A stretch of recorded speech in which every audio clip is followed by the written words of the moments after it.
Assalamualaikum warahmatullahi wabarakatuh. Anak-anakku semua yang soleh-solehah, bagaimana kabar kalian? Semoga kita semua tetap dalam keadaan sehat walafiat dalam lindungan Allah. Kembali kita bertemu dalam mata pelajaran fikih. Meski kita belajar hanya melalui video, semoga kita semua tetap semangat.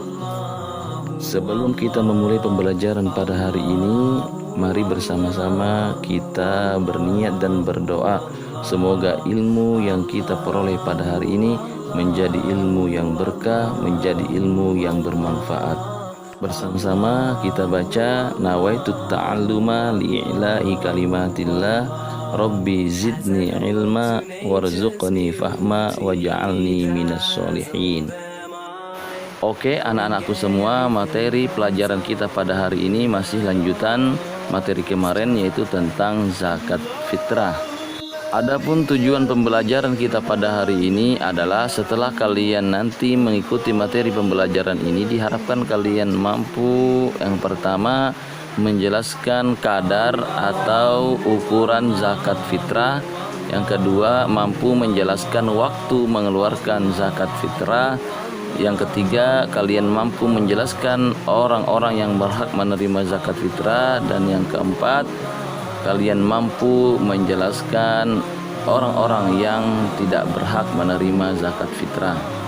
Setelah kita kemarin mengikuti materi pelajaran, sekarang kalian pasti masih ingat dong apa pengertian dari zakat fitrah, juga masih ingat hukum dari zakat fitrah, dan tentunya juga masih ingat syarat wajib dan rukun daripada zakat fitrah itu, ya kan? Setelah mengetahui itu semua, lalu sekarang berapa sih kadar atau timbangan ataupun ukuran dari zakat fitrah itu, dan kapan semestinya kita harus membayar zakat fitrah tersebut, dan juga siapa juga orang yang berhak menerimanya serta orang yang tidak berhak menerimanya. Sebelum kita mengetahui kadar dari zakat fitrah, kita harus mengetahui terlebih dahulu dalam bentuk apa zakat fitrah itu kita keluarkan. Zakat fitrah dikeluarkan dalam bentuk makanan pokok yang lumrah kita makan di daerah kita dengan kualitas yang sama seperti yang kita makan, seperti beras, jagung, sagu, dan gandum, dan lain-lainnya. Kadar zakat fitrah sesuai hadis Rasulullah SAW adalah 1 sok atau 4 mud makanan pokok. Sok adalah ukuran yang berupa takaran yang setara dengan 3,1 liter, atau jika kita konversikan dalam bentuk timbangan adalah setara 2,5 kg. Ada juga yang mengatakan setara dengan 2,75 kg, tergantung kualitas makanan yang kita timbang. Kadar tersebut tadi adalah untuk 1 orang 1 kali dalam setahun. Waktu untuk pembayaran zakat fitrah sebenarnya sudah bisa dilakukan sejak awal Ramadan sampai di akhir Ramadan. Namun, waktu pembayaran zakat fitrah ini terbagi ke dalam beberapa hukum, yaitu yang pertama waktu mubah atau waktu yang diperbolehkan untuk bayar zakat fitrah, yaitu sejak awal Ramadan sampai terbenamnya matahari akhir Ramadan. Yang kedua adalah waktu wajib atau waktu yang kita sudah diwajibkan untuk membayar zakat fitrah kita, dimulai sejak terbenamnya matahari pada akhir bulan Ramadan sampai menjelang didirikannya sholat Idul Fitri. Yang ketiga adalah waktu afdol atau waktu sunnah, di mana waktu ini adalah waktu terbaik untuk membayar zakat fitrah, dimulai sejak setelah melaksanakan sholat subuh tanggal 1 Syawal sampai menjelang sholat Idul Fitri dilaksanakan. Selanjutnya yang keempat adalah waktu makruh, yaitu mengeluarkan zakat fitrah sesudah sholat Idul Fitri dilaksanakan sebelum terbenamnya matahari pada tanggal 1 Syawal. Zakat fitrah yang dikeluarkan setelah pelaksanaan sholat Idul Fitri dianggap sebagai sedekah biasa saja.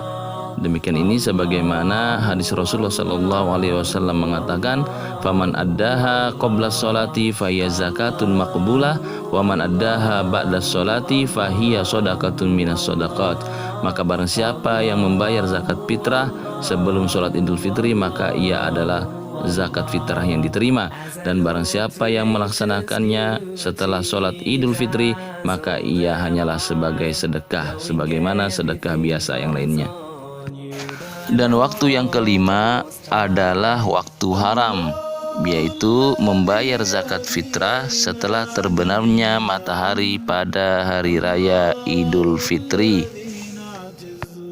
Oleh karena itu, bayarlah zakat fitrah kita sebelum kita melaksanakan sholat Idul Fitri.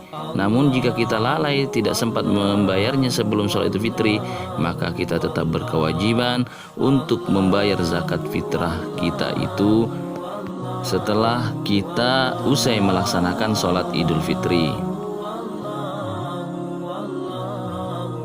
Zakat fitrah yang kita keluarkan harus benar-benar diterima oleh orang-orang yang berhak menerima zakat atau mustahik zakat, karena akan berpengaruh pada sahnya zakat fitrah yang kita keluarkan. Orang-orang yang berhak menerima zakat atau mustahik zakat sudah ditentukan oleh Allah dalam Al-Quran dalam surah At-Taubah ayat 60. Ayatnya bisa kita baca sama-sama. Innamas shadaqatu lil fuqara'i wal masakini wal 'amilina 'alaiha wal mu'allafati qulubuhum wa fir riqabi wal gharimina wa fi sabilillahi wa ibnis sabil fariidatan minallahi wallahu alimun hakim. Dalam surah At-Taubah ayat 60 ini disebutkan bahwa orang-orang yang berhak menerima zakat ada 8 golongan yang biasanya dikenal dengan sebutan al-asnafus tsamaniyah. Yang pertama adalah fakir, yaitu orang yang kebutuhan hidupnya sehari-hari serba kekurangan. Artinya ia hanya mampu memenuhi kurang dari separuh kebutuhan hidupnya. Misalnya dalam sebulan untuk memenuhi semua kebutuhan hidupnya ia membutuhkan 1 juta, namun penghasilannya hanya 400.000 rupiah.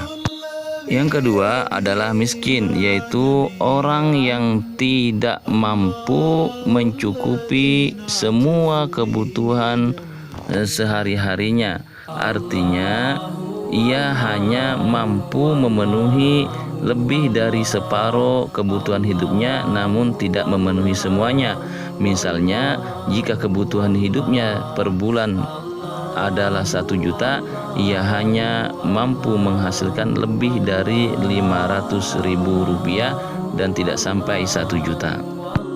Selanjutnya yang ketiga adalah amil, yaitu orang-orang yang diangkat oleh pemerintah untuk menjadi petugas zakat yang menarik, mengumpulkan, mengelola, dan membagikan zakat.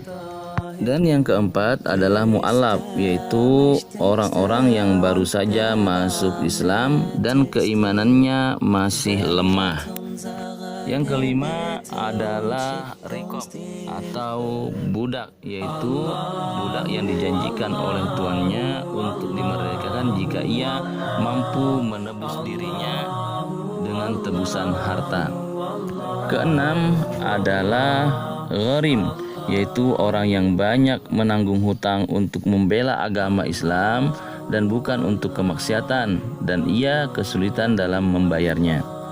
Selanjutnya yang ketujuh adalah sabilillah, yaitu orang-orang yang berjuang membela agama Allah sedangkan dalam perjuangannya itu tidak mendapatkan gaji dari siapapun.